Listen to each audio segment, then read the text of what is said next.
नमस्कार मित्रों, मैं आपके समक्ष डॉक्टर सुनीता वर्मा मैं आपके अपने चैनल पर मैं स्वागत करती हूँ।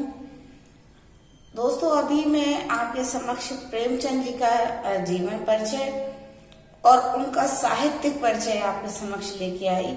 इसके अतिरिक्त मैंने और उनके मुख्य मुख्य बिंदुओं पर भी प्रकाश डाला है, जो उनके जीवन से, साहित्य से और जो उनका उपन्यास है, जिस विधा में मिलता है, आदर्श उन्मुख, आदर्श की तरफ, आदर्शवाद की तरफ कैसे उन्मुख हुआ, इन सब पर प्रकाश डाला। और अब जो स्नातकोत्तर के पाठ्यक्रम में लगी हुई कहानी है आपकी कफन, हम कफन को पढ़ेंगे, आज कफन को समझेंगे और प्रेमचंद जी की उस मार्ग की स्थिति को भी समझने का प्रयास करेंगे कि इस कहानी के द्वारा प्रेमचंद जी क्या कहना चाहते थे। तो चलिए चलते हैं। झोपड़े के द्वार पर बाप और बेटा दोनों एक बुझे हुए अलाव के सामने बैठे थे और अंदर बेटे की जवान जो बीवी थी, पत्नी थी, उसका नाम था बुधिया। उसे प्रसव वेदना हो रही थी और वह प्रसव वेदना से पछाड़ खा रही थी। रह रहकर उसके मुंह से ऐसे दिल दहलाने वाली आवाज़ें निकलती थीं कि दोनों का कलेजा अपना थाम लेते थे। जाड़ों की रात थी, प्रकृति सन्नाटे में डूबी थी, सारा गांव अंधकार में था। घीसू ने कहा, बचेगी नहीं, सारा दिन दौड़ते हो गया, जा देख तो आ। माधव चढ़कर बोला, मरना ही है तो जल्दी मर क्यों नहीं जाती, देखकर क्या करूँगा। तो घीसू कहता है, तू बड़ा बेदर्द है बे, साल भर जिसके साथ सुख चैन से रहा उसी के साथ इतनी बेवफाई। इसका तात्पर्य है कि जो माधव है, माधव के विवाह को 1 साल ही बीता था और घीसू माधव का पिता है। वो कहता है देखने के लिए पत्नी को, लेकिन माधव नहीं जाता। तो मुझसे तो उसका तड़पना और हाथ पैर पटकना नहीं देखा जाता। चमारों का कुनबा था, सारे गांव में बदनाम। घीसू 1 दिन काम करता था और 3 दिन आराम। माधव इतना कामचोर था कि आध घंटे काम करता था तो घंटे भर बैठ के चिलम पीता था। इसलिए उन्हें कोई मजदूरी करने के लिए तैयार नहीं होता था, कोई मजदूरी नहीं मिलती थी। घर में मुट्ठी भर भी अनाज मौजूद हो तो उसके लिए काम करने की कसम थी। जब 2-4 फाके हो जाते थे तो घीसू पेड़ पर चढ़कर लकड़ियाँ तोड़ लाता था और माधव बाजार में बेच आता था। मतलब ये लोग कामचोर टाइप के थे, तो इन्हें कोई मजदूरी भी नहीं देता था। इन्हें मजदूरी नहीं मिलती थी। जब ये फाके पड़ जाते थे इनके, तो घीसू पेड़ पर चढ़कर लकड़ियाँ तोड़ लाता था और माधव बाजार में बेच आता था। और जो पैसे मिलते थे वो इधर उधर दोनों इधर उधर मारे फिरते थे जब तक उनके पास पैसे रहते थे। और जब फाके की नौबत आ जाती थी तो फिर ये लोग लकड़ियाँ तोड़ते थे, मजदूरी तलाश करते थे। गांव में काम की कमी न थी। किसानों का गांव था, मेहनती आदमी के लिए 50 काम थे। मगर इन दोनों को लोगों को उसी वक्त बुलाते थे जब कोई आदमी ना मिले, तो वे इन दोनों को बुलाते थे। इसी तरीके से इनके दिन चल रहे थे। संतोष और धैर्य के लिए संयम और नियम की बिल्कुल ज़रूरत न होती, यह तो इनकी प्रकृति थी। ऐसे ही संतोष थे और धैर्य लिए रहते थे। घर में मिट्टी के 2-4 बर्तनों के सिवा कुछ था ही नहीं। फटे चीथड़ों से अपनी नग्नता को ढके हुए रहते थे, संसार की चिंताओं से मुक्त, कर्ज से लदे हुए, गालियाँ खाते हुए, मार भी खा रहे हैं, पर इनके ऊपर कोई फर्क नहीं पड़ता। दीन इतने थे कि वसूली की आशा न रखने रहने पर भी लोग इन्हें कुछ न कुछ कर्ज दे देते थे। मटर आलू की फसल में दूसरों के खेतों से मटर या आलू उखाड़ लाते थे, भून भून कर खा लेते थे। 10-5 उखाड़ लाते थे वो गन्ना और रात को चूसते थे। घीसू ने आकाश वृत्ति से 60 साल की उम्र काट दी थी। और माधव भी सपूत बेटे की तरह बाप के ही पद चिन्हों पर चल रहा था। मतलब बाप बेटा दोनों एक जैसे, बल्कि उसका नाम और भी उजागर कर रहा था। इस वक्त भी दोनों अलाव के सामने बैठे आलू भून रहे थे, जो कि किसी के खेत से खोदे हुए थे। घीसू की स्त्री का तो बहुत दिन हुए देहांत हो गया। माधव का ब्याह पिछले साल हुआ था। जब से यह औरत आई उसने इस खानदान में व्यवस्था की नींव डाली थी। पिसाई करके या घास छील कर वह शेर भर आटे का इंतजाम कर लेती थी। इन दोनों बेगर्दों को दोनों इनका पेट भरती थी। जब से आई थी दोनों और भी आलसी और आराम तलब हो गए थे, बल्कि कुछ अकड़ने भी लगे थे। कोई कार्य करने को बुलाता तो निर्व्याज भाव से दुगनी मजदूरी मांगते थे। वहीं वही औरत आज प्रसव वेदना से मर रही थी और ये दोनों लोग इसी इंतजार में थे कि वो मर जाए तो हम आराम से सोएं।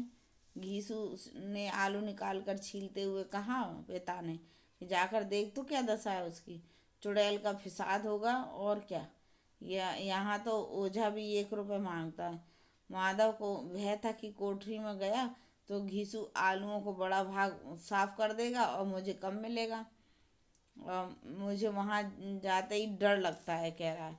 डर किस बात का, मैं तो यहाँ हूँ ही। तो तुम ही जाके देखा ना। मेरी औरत जब मरी थी तो मैं 3 दिन तक उसके पास से हिला तक नहीं था। और फिर मुझसे लजाई कि नहीं कि किसका कभी मुंह देखा ही नहीं है, और वो आ गया मुझे देखने के लिए। उसका उगड़ा हुआ मैं बदन देखूंगी, ये अच्छी बात है। उसे तन की सुध भी तो ना होगी। मुझे देख लेगी तो खुलकर हाथ पाँव भी ना पटक सकेगी। मैं सोचता हूँ कोई बाल बच्चा हो गया हो तो क्या होगा। सौंठ गुड़ तेल और कुछ भी तो नहीं है घर में। सब कुछ आ जाएगा, भगवान दें तो। जो लोग अभी 1 पैसा नहीं दे रहे हैं वे ही कल बुला कर देंगे। मेरे 9 लड़के हुए, घर में कभी कुछ न था भगवान, मगर भगवान ने किसी तरह बेड़ा पार लगाया। ये सीख दे रहे हैं इनके पिताजी।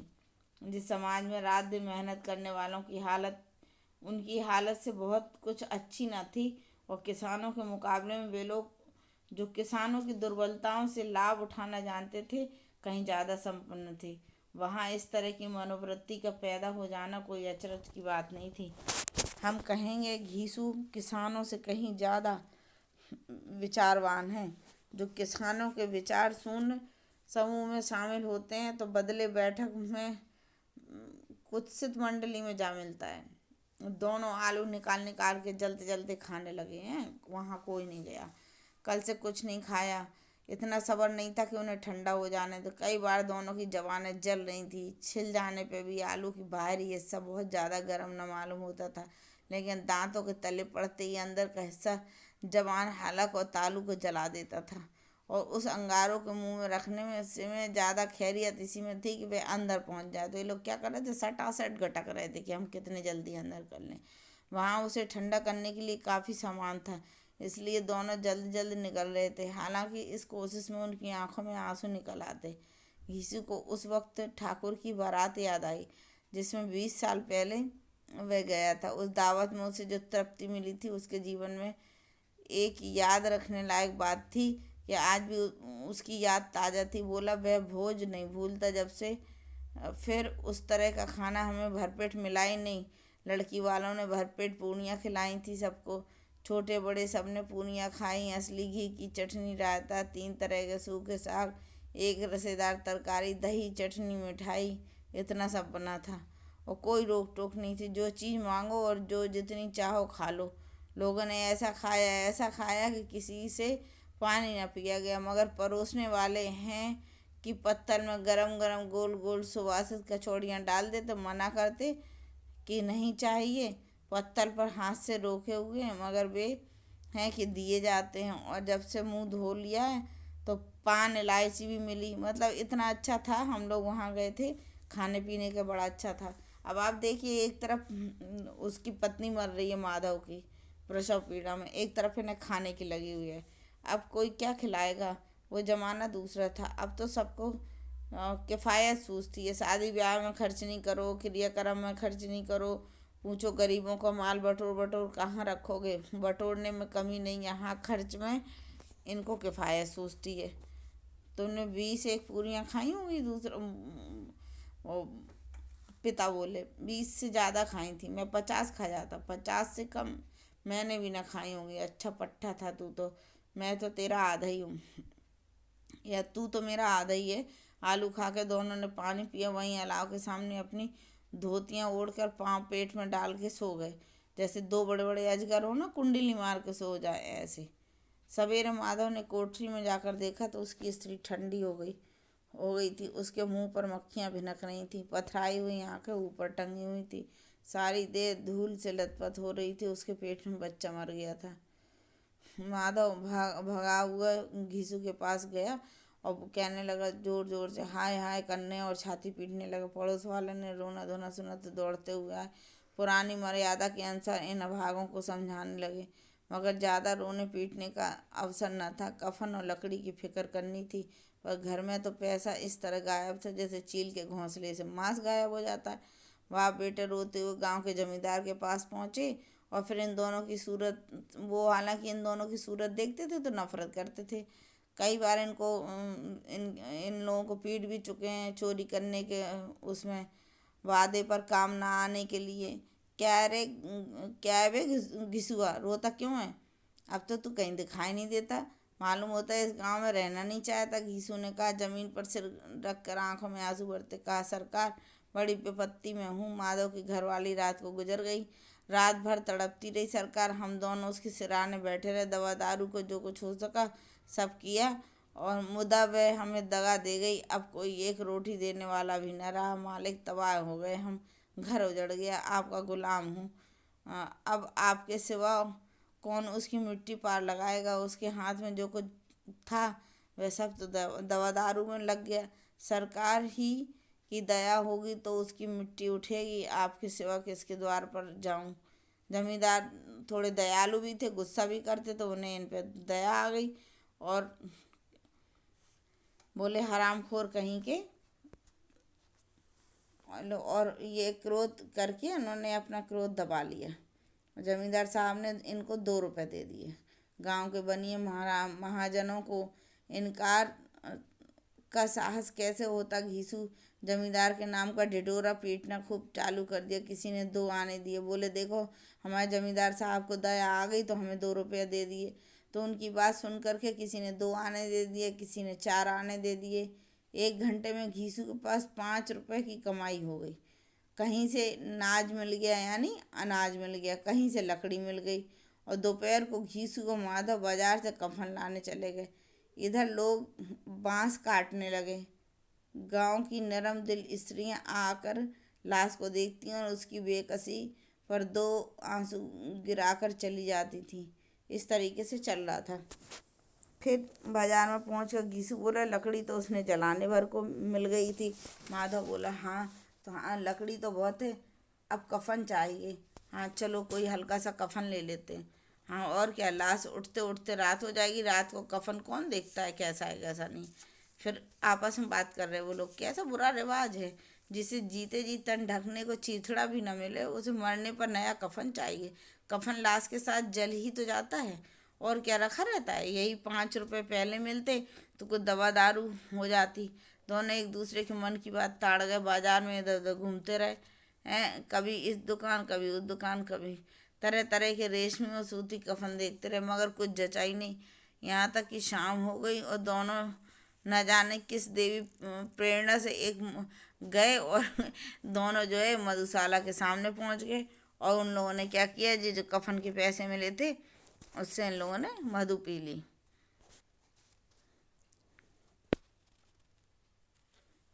अब कह रहे कफन लगाने से क्या मिलता, आखिर जल ही तो जाता सब कुछ बहू के साथ। माधव कह रहा है, आसमान की तरफ देखकर बोला, मानव देवताओं को अपनी जो है वो बता रहा हो कि साक्षी बना रहा हो। कह रहा है, दुनिया का दस्तूर है, नहीं तो लोग बेईमानों की मतलब बेईमान बामनों की, सॉरी, अगर दुनिया का दस्तूर है नहीं तो बामनों की है जी परंपरा। परलोक में पता नहीं पहुंचता है कि किस लोक में पहुंचता है। बड़े आदमियों के पास धन है, वे चाहे फूके चाहे कुछ करे, इस तरीके की बात कहता है। घीसू हंसा, बोले, अभी कह देंगे रुपया कमर से खिसक गए थे, बहुत ढूंढा मिला ही नहीं, लोगों को विश्वास तो आएगा लेकिन फिर वही रुपये दे देंगे। माधव भी हंसा। इस अनपेक्षित सौभाग्य पर बोला, बड़ी अच्छी थी बेचारी, मरी तो खूब खिला पिला कर। मतलब आप ये देखिए कि खाना पीना ही इनका अहम दिख रहा है यहाँ पे। दोनों इस वक्त शाम से बैठे हुए पूड़ियाँ खा रहे थे, जैसे जंगल में कोई शेर को शिकार मिल जाए वो उड़ाए। और न जवाबदेही, न कोई खौफ था, न बदनामी की फिक्र थी, और न किसी की भावनाओं का कोई इनको वो था। और घीसू बड़े जैसे फिलोसफर नहीं रहते, वो कहता है बड़े उससे, हमारी आत्मा प्रसन्न हो रही है तो क्या उसे पुण्य नहीं होगा? हम लोग खुश हो रहे हैं तो उसको भी तो पुण्य होगा।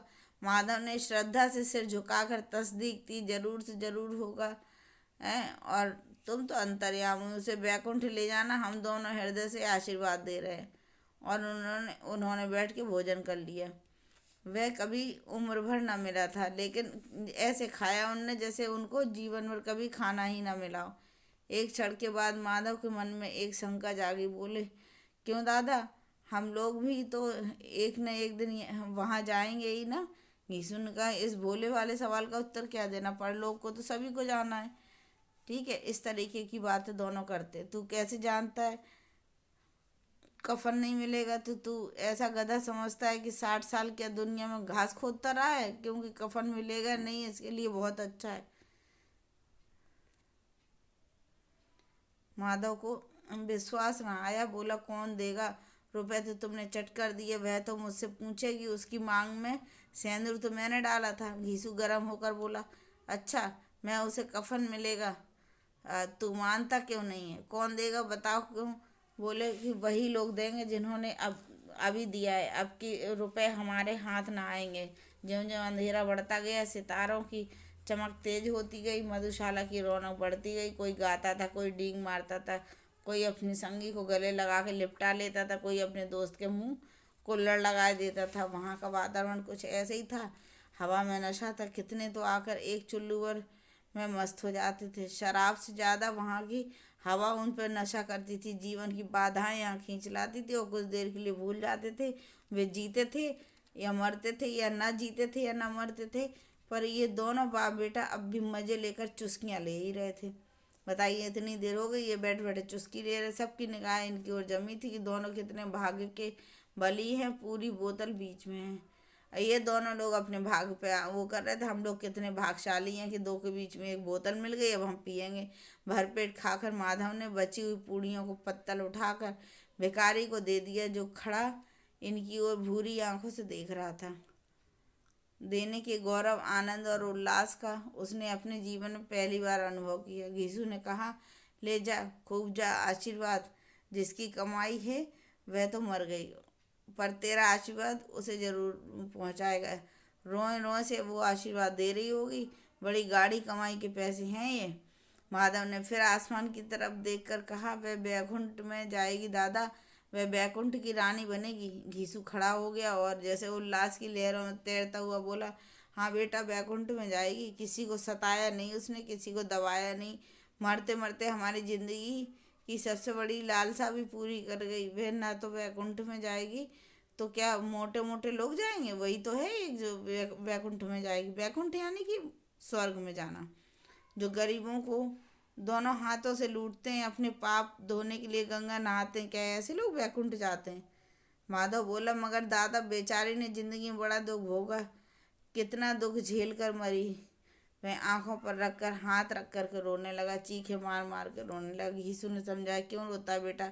खुश हो कि माया जाल से मुक्त हो गई, जंजाल से छूट गई। बड़ी भाग्यवान थी जो इतने जल्दी माया मोह के बंधन तोड़ दिए उसने। और दोनों खड़े हो जाते हैं। ठीक है। ठगनी, क्यों नैना झमकावे ठगनी, पियक्कड़ों की आंखें इनकी ओर लगी हुई थी और ये दोनों अपने दिल में मस्ती कर रहे थे, मस्त गाना गा रहे थे। फिर दोनों नाच रहे थे, उछले भी, कूदे भी और इस तरीके से अपने घर आए। गिरे भी, मटके भी, मतलब गिर रहे हैं एक तरफ और मटक भी रहे हैं अभिनय के लिए, और आखिर नशे से बदमस्त होकर वहीं पर वो गिर पड़े। इस तरह इस कहानी का ये कहानी ख़त्म होती है।